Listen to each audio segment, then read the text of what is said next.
अज़ीज़ नाज़रीन, आज के इस वीडियो में बहुत ही पावरफुल, आसान और बेहतरीन वजीफ़ा या अमल बताएंगे इंशाअल्लाह, जिससे आपका मसला हल हो सकता है और आपकी परेशानी भी दूर हो सकती है।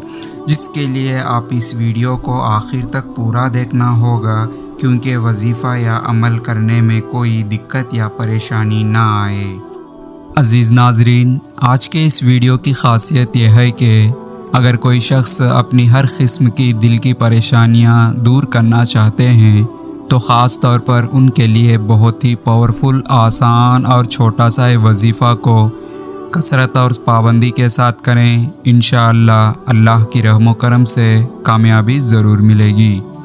अमल या वजीफ़ा करने का तरीक़ा यह है कि सबसे पहले 11 मरतबा दुरूद इब्राहिमी पढ़ना है, फिर या खादिरू 41 मरतबा पढ़ना है, फिर उसके बाद 11 मरतबा दुरूद इब्राहिमी पढ़ना है, यानी कि अव्वल और आखिर में 11 मरतबा दुरूद इब्राहिमी पढ़ना है, फिर उसके बाद या खादिरू 41 मरतबा पढ़ना है। और अल्लाह की ज़ात पर भरोसा रखकर इस वजीफ़ा को कसरत और पाबंदी के साथ करके सीने पर दम करें। इंशाअल्लाह अल्लाह की रहम करम से मददें ज़रूर मिलेगी।